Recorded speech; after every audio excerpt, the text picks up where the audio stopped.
One of the fun aspects of pop culture is things often get re-released. Movies, radio dramas, telegrams, and if you're on this channel, the thing you may be most focused on getting a re-release are action figures. And this does happen. Often a figure will come out and years later, maybe even months later, another version of that character will come out. Now, sometimes these characters get released as regular carded figures, sometimes they're Build-A-Figures that you have to buy multiple figures across a wave to get. And just because a figure is released as a Build-A-Figure doesn't mean it can't then be released as a single figure later on, and usually with different deco or different pieces. And that's exactly what I want to get to today, because there are some very good reasons why companies re-release figures, but there's also some bad reasons. And I want to clarify that. That's a lot of what I do here on the Spector Creative channel, trying to address concerns and things people talk about online and kind of point out the business rationale behind these choices. All right, so to understand re-releases of action figures, we first have to look at the fundamental issue behind all of this. And I know, take a drink, it's the same thing I'm always talking about, MOQ. All right, so here's our good old friend diagram, Venn. Consider that each of these circles, the pink circle and the blue circle, represent the MOQ, the minimum order quantity you have to order. Let's just call it 10,000 units for, sake of an easy number. All right, so every time you want to order a figure, Kingpin, Sandman, an Avatar figure, whoever it is, you have to order 10,000 units. So the demand usually for a re-release is basically somewhere in the middle. And that extra on top that you have to order in order to hit the MOQ, that's the problem exactly there. The demand is there, but it's not big enough to cover the minimum order quantity. All right, so with that fundamental concept behind us, let's look at some very good reasons why companies should and do re-release action figures, but let's also cover the moves that they shouldn't make and clarify why they don't re-release figures just because people online say so. And with that, here's a perfect example.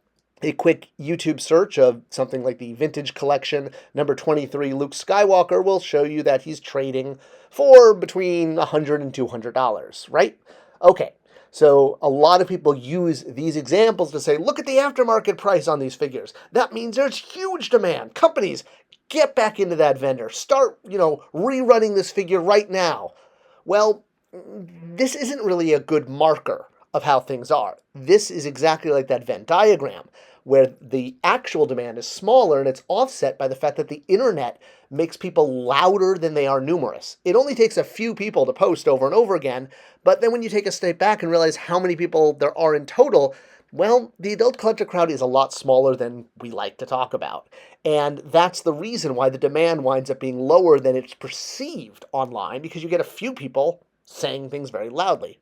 All right, so with that behind us then, what are reasons that a company should do a re-release if it's not because of the aftermarket value and demand on fan forums? Well, one of the first is a major license swaps toy companies. This is usually viewed as a do-over, not only in the sense that the new company might do a different scale, a different style. Another big reason is there's new content out, meaning a character that may have never had a movie before or hasn't had a movie in a long, long time. Another reason is just enough time has passed. And we're talking a lot of time, like maybe a decade plus between releases. Releasing a figure and then, 6 months later releasing the same figure, that falls into that first category. And then, of course, there's the idea of making a significant change. So if you can take a figure and offer it again, but have a very different reason. Now, most re-releases are a combination of 1 to 3 of these reasons, and I want to take you through a few examples to point out exactly what I mean, because you'll notice it's like a pattern.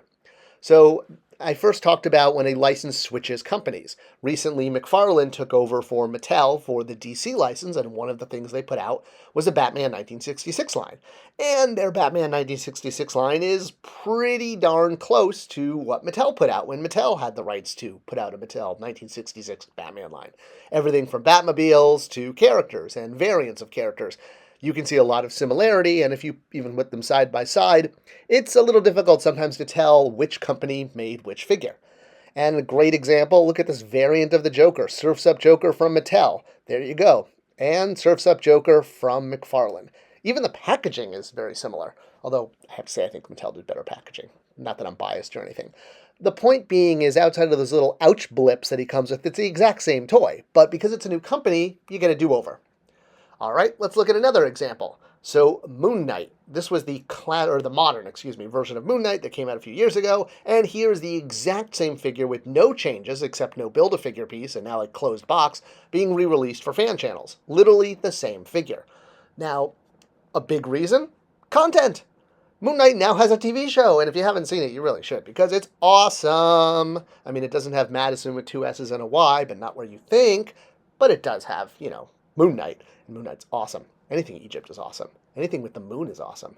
All right, so because Moon Knight is now the star of a show, and he's probably going to be in other Disney Marvel content, the fact is he has much wider awareness. People who didn't know who he was when that original figure came out now know who he is, and that's a huge difference. So not only has enough time passed, but people who missed out on previous Moon Knights, like the modern one or this classic one that was at Walgreens, well, with Moon Knight having broad appeal, there's justification to go back and reproduce him. And if you can just turn on the machine with no additional development work, even better. But you see, it checks off those boxes. Here's another example, and I talked about this in the beginning when you had a Build-A-Figure that might get re-released in another way. So this Spider-Man Legends wave had a Kingpin Build-A-Figure, which Hasbro and Marvel were really against doing, but they finally made it happen. All right, so you could get Kingpin in his classic white suit if you built up all of the figures, bought all 6 figures in the wave, and then a little while later we got another version of the Kingpin, but this time released on a single card with slightly different tooling with the neck piece and the face. So, or the deco on the face, that is, as well as the deco on the jacket and the shirt and the pants. So it checks off a few things. Enough time has passed. It's a figure that was only available as a Build-A-Figure. It's now a single figure, but here also, again, new content. He was the star of, or the main villain of the Spider-Man animated series. All right, one more example, and I also showed this one as we kicked things off. So Sandman, right? We had a Sandman with Toy Biz, then we had Sandman with Hasbro. So check off the box that company has changed, and check off the box enough time has passed. But wait, we're not done yet. We have more boxes to check off. So obviously there's been many Sandman action figures over the years, both comic-inspired and live action, so you might think, oh, you don't want to flood the market with too much Sandman. But again, the Hasbro version was a Build-A-Figure that you had to buy an entire wave, and it was also quite a while ago. So again, see how we continue to check off the same boxes from those reasons?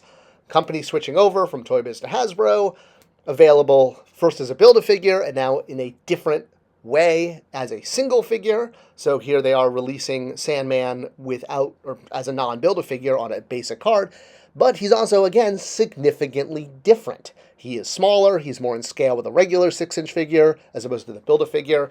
So you have significant changes. It's not just a re-release like with Moon Knight, but you've made alteration. It's just the character. And then finally, checking off the box of new content. He was the villain, or one of the villains, in the new Spider-Man movie. So all the boxes are checked off. It doesn't have to be, it's usually almost never one reason. But all of those reasons I laid out for why companies go back into production on a second run, well, that's exactly it. It's not because it goes for a high value on the secondary market, because this doesn't show demand. This shows that there are a small group of vocal people wanting it, but that group is usually not enough to justify the entire MOQ. If you can't produce less than that, or if you do, you get charged more, and then you have to charge the customers more to make that up. So that's the fundamental reason why. And we do like to feel like, if we're very loud, toy companies will listen to us, and they do listen to us, but you have to realize they have to back that with a solid audience. You have to have a certain amount of people, and that's also why the pre-sale tier items on things like HasLab work, because they know how many people are buying it before they go into production, and if they don't hit that, they don't make it. And I've used this image before, but it's just a perfect example. A re-release of the exact same Storm that was really hard to find, and then Target had Hasbro do a re-release, and it just sat there and clogged pegs. It's a perfect example of that Venn diagram and how it works. So, yes, you should absolutely demand figures get re-released, but keep in mind the major reasons why. Content, switching companies, enough time has passed, and it's a significant change. I hope you liked this video and it was insightful. If it was, please do share with others. It's the best way to show support for this channel. Thank you so much for watching, and I'll see you guys in the next video.